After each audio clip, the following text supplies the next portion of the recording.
Jurassic park, Godzilla और न जाने कौन कौन सी मॉन्स्टर मूवीज हम सब ने आज तक अपनी लाइफ में देखी होगी। लेकिन सच तो ये है कि हम में से बहुत सारे लोगों की पहली मॉन्स्टर मूवी एक्चुअली एक काफी अंडररेटेड मॉन्स्टर मूवी है और वो है एनाकोंडा, जिसका हॉरर और विजुअल इफेक्ट्स काफी ज्यादा बेहतरीन था अपने जमाने के हिसाब से। और आज की इस वीडियो में हम बात करने वाले हैं इस मूवी के behind the scene 15 amazing, mind blowing और ऑसम फैक्ट्स, जैसे कि मूवी में दिखाए हुए एनाकोंडा और रियल लाइफ एनाकोंडा में क्या क्या डिफरेंस होता है, किस तरह से एक्चुअली मूवी के अंदर दिखाया गया था एनाकोंडा को और इसके पीछे किस किस तरह की टेक्निक लगी थी, और क्या सचमुच एक जमाने में एनाकोंडा जैसा सांप इस धरती पर मौजूद था। ये और बहुत कुछ आपका इस वीडियो में इंतजार कर रहा है, तो फिर देर किस बात की। हे गाइस, मेरा नाम है पंकज सागर और आपको स्वागत है गेमों को हिंदी की एक और फ्रेश वीडियो में। Now without wasting any more time, let's get started.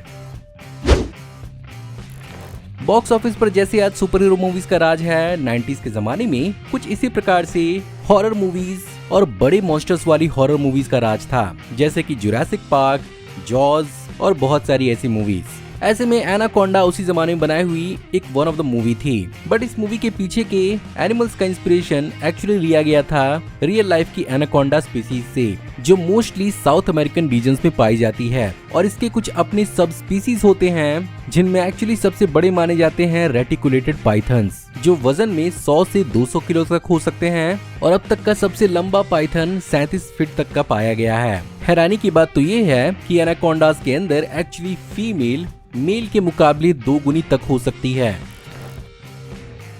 Jennifer Lopez इस मूवी के अंदर टेरी फॉरेस के रूप में देखने को मिली, जिसका नाम पहले मूवी के अंदर टेरी पॉटर होने वाला था, क्योंकि पहले इस मूवी के लिए व्हाइट फीमेल को कास्ट किया जाना था, जिसके लिए Jennifer Aniston, Kate Beckinsale, Nicole Kidman, Sandra Bullock, Gillian Anderson और ऐसी बहुत सारी एक्ट्रेसेस को कंसीडर किया जा रहा था। बट ये रोल जेनिफर लोपेज को दिया गया और इस कैरेक्टर के सरनेम को फॉरेस कर दिया गया।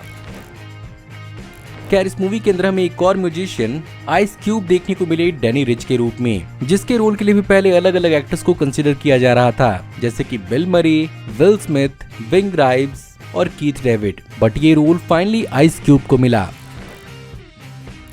इसके अलावा यहाँ पर मूवी के one of the villains Paul Serone के रोल के लिए यहाँ पर Jack Nicholson, Kirk Douglas, John Malkovich और हैरिसन फोर्ड तक को कंसीडर किया जा रहा था, बट फाइनली ये रोल जॉन वॉट को मिला।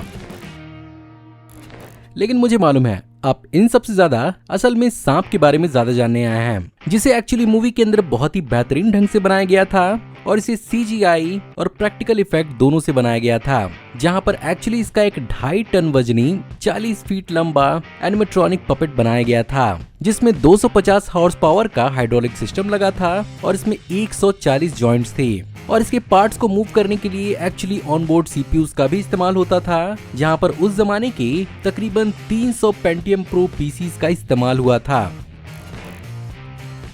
फिर भी यहाँ पर CGI का भी इस्तेमाल होता था और माना जाता है कि इस मूवी में दिखाए हुए हर 6 सांप के सीन में से एक CGI सीन था, जहाँ पर अपेरेंटली CGI के हर एक सीन को मूवी के अंदर दिखाने के लिए तकरीबन $1 लाख तक का खर्चा आया था।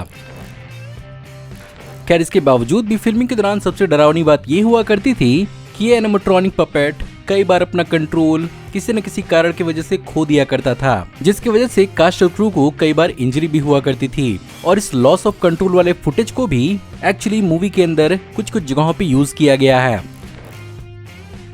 लेकिन एक्चुअली रियल लाइफ के एनाकोंडा और मूवी में दिखाए हुए इस एनाकोंडा के बीच में एक बहुत बड़ा मेजर डिफरेंस था, जहां पर मूवी में इसके लुक को रियल लाइफ से काफी ज्यादा इम्प्रूव किया गया था, इसे और भी ज्यादा खतरनाक दिखाने के लिए। जहां पर एक्चुअली रियल लाइफ में एनाकोंडा की प्यूपिल्स राउंड होती हैं, वहीं पर मूवी के लिए इनके प्यूपिल्स को स्लांटेड दिखाया गया था, ताकि इनका लुक और अपीयरेंस किसी खतरनाक शार्क की तरह लगे। और यहाँ पर स्टीवन स्पीलबर्ग के जॉज के शार्क से कुछ ज्यादा ही इंस्पिरेशन लिया गया था, इसे और भी ज्यादा स्लिक और खतरनाक दिखाने के लिए।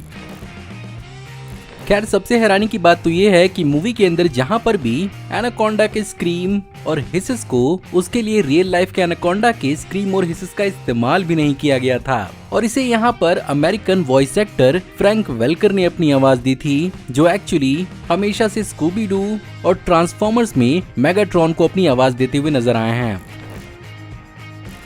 बात करें अगर इस मूवी की फिल्मिंग की, तो इस मूवी के फिल्मिंग को एक्चुअली ब्राजील के अमेज़न रिवर और लॉस एंजलिस के बोटेनिकल गार्डन के अंदर फिल्म किया गया था। वैसे मूवी के अंदर ब्लड और गोर को दिखाने के लिए और स्पेसिफिकली मूवी के अंदर दिखाया हुआ मंकीज ब्लड एक्चुअली कोई असली मंकी ब्लड नहीं था और इसके लिए यहाँ पर जेली और पाम जूस के मिक्सचर का इस्तेमाल किया गया था, जो बेसिकली काफी थिक और रेड टेक्सचर दे रहा था। खैर मूवी में दिखने के बाद इस एनाकोंडा का रियल लाइफ में हुआ गया। फिलहाल इसे सैन फ्रांसिस्को के कैलिफोर्निया एकेडमी ऑफ साइंसेस के अंदर रखा गया है, जहां पर इस 40 फुट टॉल एनिमेट्रॉनिक मॉडल को एक Amazonian rain forest aquarium model के अंदर स्नेक पिट के पास रखा गया है, जहां पर इसकी स्किन और टेल को रिमूव करके इसके सिर्फ और सिर्फ ढांचे को इसके सर्किटरी के साथ रखा गया है। खैर अगर आपने मूवी को अगर बहुत ध्यान से देखा है तो आपने इसकी जबरदस्त एडिटिंग को भी कहीं न कहीं नोटिस जरूर किया होगा, जहां पर कई बार कैरेक्टर्स बोल कुछ और रहे थे और हमें सुनाई कुछ और दे रहा था। जहां पर एक्चुअली बहुत बार मूवी के अंदर आइस क्यूब के कैरेक्टर ने एफ वर्ड का इस्तेमाल किया था, जिसे चेंज किया गया था फ्रीकिंग से। इसके साथ साथ मूवी के एक छोटे से सीन में आपको दिखाई देगा एक वाटरफॉल जो ऊपर की तरफ रिवर्स में जा रहा है, जो कि मूवी के बेहतरीन एडिटिंग का ही कमाल था। खैर ये फ्रेंचाइजी क्रिटिकली तो नहीं, बट हाँ इसकी पहली मूवी फाइनेंशियली समवॉट सक्सेसफुल जरूर थी, जहां पर $45 मिलियन के बजट के साथ इस मूवी ने $137 मिलियन वर्ल्ड वाइड कमाए थे। और एक्चुअली पहली मूवी की सक्सेस के बाद इसकी 5 मूवीज और एज अ सीक्वल लॉन्च की गई, लेकिन एक्चुअली एनाकोंडा 3 ऑफस्प्रिंग के बाद ये मूवी डायरेक्टली टीवी मूवीज की तरह लॉन्च की जाने लगी और ये फ्रेंचाइजी कहीं न कहीं खो सी गई थी। लेकिन इस साल इसका एक रीबूट आने वाला है, जो दिसंबर 25, 2025 को रिलीज की जा सकती है, जिसमें actually Paul Rudd, Jack Black और डैनियला मेलक्वेर को कास्ट किया गया है।